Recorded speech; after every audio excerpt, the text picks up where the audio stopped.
Hey everybody, it's Jason Blaha here, and once again it is time for a dynamic effort bench press day. But a quick reminder for those of you who watch these videos, please remember to click like down below. It would be greatly appreciated. Alright, over to the training. So today, in keeping with my theme of realizing I tend to do too much training volume, and honestly some of my best gains have been when I've moderated it a bit. And I think we're going to see a heavier focus on GPP and conditioning afterwards. And I'm going to keep volumes about like what you see today. Will be about what I do for all my workouts. And I think that's really the direction I need to go. Plus, similar to what you saw with max effort lower this week. So, because I can get a lot of stimulus on speed bench, I decided to not do any supplemental pressing today. Instead, I decided to do 12 sets of speed bench. I did 4 sets at each grip width. Playing around a little bit with the way I set my bands up. And I'm really happy with the way this band setup went today. But yeah, so we came in, we did 4 sets with pinkies on the rings. We did 4 sets with medium grip. 4 sets of closed grip. And as always, I felt way faster and more powerful on closed grip. And it kind of raises the question someone had brought up, like, hey, why are you messing with wide grip when you know that you're stronger at closed grip? And it's like, essentially because it represents a weak link.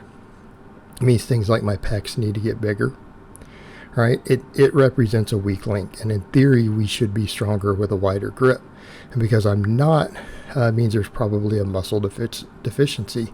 And so if I continue to train this way, rotate grips a bit, make sure I train the wider grip. If I keep training triceps like I'm doing with all the band press downs, which did a ton for my close grip, it's how I got to that 365, over a month ago on that close grip, which is my best bench ever since being on YouTube. If that's the case, it won't matter because I'll come in and PR on close grip. Does that make sense, guys? Hopefully that makes sense to people. If I'm stronger there and I just keep training all of them, when I go to test it again, it will be stronger. So the idea is I'm going to train all my grips. I think it's a good idea to do so. All right, I probably need to train the wider, the medium, and the closed grip, and possibly even real wide to where my pinkies and stuff go outside the rings.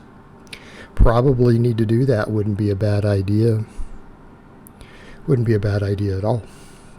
And then we'll just let it land where it lands.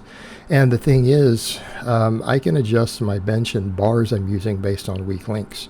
So like my supplemental benching, because I'll do some bench work on max effort day each time, I can base that on wherever my weakest links are. Okay, I can base it on where my weakest links are. If my closed grip and lockout starts to become an issue, I can do closed grip. Otherwise, I can do the wider grip. I can also, if I want to get the better stretch, more front delt, I can use some of my cambered bars. So on and so forth. Because again, I've got the cambered bench bar and I've got a buffalo bar. Okay, so I've got a lot of options there. That's if I choose not to do incline or decline. And because I'm going to have my own bench station now, my own little bench where I don't have to deal with legs at the bottom, everything's set. I'm going to have the new gym setup. It's going to have a deadlift platform. It's going to have its own little bench setup, and I'm going to do all my squatting and good mornings and pull-ups and stuff in this same rack, right? And I may put the monoliths back in to make setting up for speed squats easier. I might do that. All right, doing what I had been doing, and again, just being careful of overuse, and again, not worrying about what people think of range of motion, which, by the way, I appreciate the novels I got last time. I didn't read them, but, a couple people got so upset the other day. They wrote entire pages of hate, just so angry at me over the pull-ups. Okay, they were so angry. And I just saw the first line and banned them. Ha ha ha. Nobody read it. So let's get back over to the pull-ups. So just 3 sets of 10. Rotating grips. I did the wide grip this time. And I think for now, just working these pull-ups, I'll probably stick with a lot of neutral grip stuff. And I've got 3 different grip widths I can do. This is the wide one. I have closed, medium, and wide. I can just rotate these to avoid overuse, limit myself to 3 sets of workout, don't do them on off days. And I think if I do it that way, we can be careful of overuse. So doing 3 sets of those, I've also realized probably doing some hammer curls because my grip could use it. And again, this works the entire bicep and a lot of other muscles. This is something else that came up. Someone asked, hey, why do you promote hammer curls instead of supine curls? Well, number one, supine grip movements, I think, cause the most risk of bicep tears. They cause the most inflammation. Even Matt Winning says that he feels that way. He doesn't do any supine stuff. So I'm going to be reluctant to even do chins. I can do different neutral grip pull-ups. I can do hammer curls. And you know what? It works way more muscles of the arm, right? Brachialis, radial brachialis all get worked harder. Grip gets worked harder. So less stress on the tendon, more overall development, more function. More function. A lot of people have noted that they can curl more with hammer curls. More weight. And yeah, it's because more muscles are involved in the arm. Okay? More muscles are involved. Then after that, keeping with my little delt rotation, instead of doing 3 sets of each, I did 2 sets of each. 2 front raises, 2 lateral raises, 2 sets of rear delt flies. But I took them real close to failure. I wanted to take each set within, a rep or so of failure. Since I'm only doing 2 sets, let's get the most quality out of it. But again, we don't go to failure. We just get close. And then I superset them with the band press downs. But because of that, I was able to get more reps. I got like 13 on the front raises. Using these dumbbells, I got 15 on the laterals on both sets.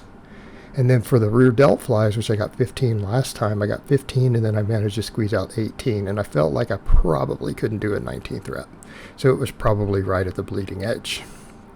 So, and by doing this, again, we're keeping the volume a little more moderate, but we're working all these functions. And I think that's kind of the take home here. A little more variety, but keeping volume moderate so that we're taking the volume that we are doing and getting the most out of it, meaning doing more exercises. So you're going to see me with a little more variation inside of a given workout so that we get more hypertrophic potential. But I'm going to limit sets, and I'm going to take them relatively close to failure. So other than band press downs, reverse hypers, I'm probably not going to do more than 2 to 3 sets of any exercise. Just in general, 3 on certain movements, 2 on some of the smaller stuff. But I think with the shoulder thing, because there's so much overlap, the 2 sets works great because it still gives me just 6 total sets for delts. Considering we've done benching and pull-ups, there's a lot of other delt involvement. Plus I'm doing some pull-ups on the squat and deadlift days, which also hits rear delts and a lot of the shoulder girdle. So this should really help give me, just complete shoulder development. But I also feel if we're going to use pull-ups instead of rows, we need this sort of stuff. Like we've got to be doing either some rear delt flies or some upright rows or something. We need to bridge the gap, because rows do work the upper back a little better than pull-ups do. Pull-ups do better bicep development, possibly more lat. We can debate all that. But by that same token, a little less upper back. So if we want that upper back to grow, these smaller movements matter. But I also have the speed pulls in there. And when you start doing the math, really I'm in the optimal volume range. And to me, this seems like such low volume sometimes because I've had a long time where I was doing 5 sets of everything. But again, when you think it through, the actual volumes are still in that 10 to 20 optimal zone. I mean, even the pull-ups 3 sets 4 times a week, that's 12 sets. So really my rear delts are getting past 20 sets. Anyways, traps are getting a ton. So a lot of the upper back is still past the 20 set range a week. It's just that we have a lot higher movement variation. The band press downs, though, because, again, I only did 6 sets, I was able to get 50 on each of these, but they got real hard to get 50 on some of them. So, 6 sets of 50 with this band. So, again, the same thing. If we end up cutting the volume just a hair, our intra-set volume seems to be able to go up. And then, we change movements. But even then, that's a lot. That's 6 sets of one movement. But it's a restorative movement that's a completely different beast.